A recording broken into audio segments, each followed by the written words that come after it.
ശ്രീനിവാസനെ അവസാനമായി ഒരു നോക്ക് കാണാൻ അദ്ദേഹത്തോട് ഉണ്ടായിരുന്ന അടുപ്പം അത് നേരിട്ട് കണ്ടുള്ള ഒരു യാത്രയിലൂടെ അറിയിച്ച് പൃഥ്വിരാജ് മടങ്ങുകയാണ്. സിനിമാ മേഖലയിൽ നിന്നുള്ളവർ മാത്രമല്ല, സാധാരണക്കാരായ നിരവധി മനുഷ്യർ അവിടേക്ക് എത്തുന്നുണ്ട്. എല്ലാവർക്കും പ്രിയപ്പെട്ടവനായിരുന്നു.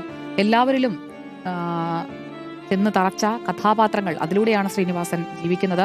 48 വർഷം നീണ്ട സിനിമാ ജീവിതം, 54 സിനിമകൾക്ക് തിരക്കഥ എഴുതി, 2 ചിത്രങ്ങൾ സംവിധാനം ചെയ്തു. ഈ 54 സിനിമയെന്ന് നമ്മൾ പറയുമ്പോൾ അതിൽ 32 എണ്ണവും സത്യൻ അന്തിക്കാടിനും പ്രിയദർശനും വേണ്ടിയായിരുന്നു. പരിമിതികളെ സാധ്യതകളാക്കിയ കഥാപാത്രങ്ങളെ മലയാളിക്ക് സമ്മാനിച്ച ശ്രീനിവാസന് വിട പറയുകയാണ് പൃഥ്വിരാജ്. ലാൽ എത്തിയിരിക്കുന്നു.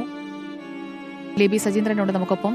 ബേബി, സിനിമാ ലോകത്തു നിന്നുള്ള ഇനിയും ടൗൺ ഹാളിലും ഒക്കെ എത്തി കാണാൻ കഴിയാതിരുന്ന ആളുകൾ അവരെല്ലാവരും ഈ 1 മണിക്കൂറിലായിരിക്കില്ലേ അവിടേക്ക് എത്തുക? ഇനി 1 മണിക്കൂർ മാത്രമാണ് സംസ്കാര ചടങ്ങുകളിലേക്ക് ബാക്കിയുള്ളത്. തീർച്ചയായും സുജയ, ടൗൺ ഹാളിലെത്തി അന്തിമോപചാരം അർപ്പിക്കാൻ സാധിക്കാത്തവരെല്ലാവരും അവസാന യാത്രാമൊഴിയേകാനായി കണ്ടനാട്ടെ വീട്ടിലേക്ക് എത്തിക്കൊണ്ടിരിക്കുകയാണ്. ഇപ്പോൾ അല്പം മുമ്പ് പൃഥ്വിരാജാണ് അന്തിമോപചാരം അർപ്പിച്ച് മടങ്ങിയത്. എനിക്ക് തോന്നുന്നു വാക്കുകളിലൂടെയൊന്നും ഒരു ആദരാഞ്ജലി പറയുന്നതിനപ്പുറത്തേക്ക് ഹൃദയബന്ധം എല്ലാവരും സൂക്ഷിച്ചിരുന്നു. ചിലർ പ്രതികരിക്കുന്നുണ്ട്, ചിലർ മൗനം ദീക്ഷിച്ചുകൊണ്ട് കടന്നു പോകുന്നു. എല്ലാവർക്കും അത്രത്തോളം ഹൃദയഭാരമാണുള്ളതെന്ന് തന്നെ പറയാൻ സാധിക്കും.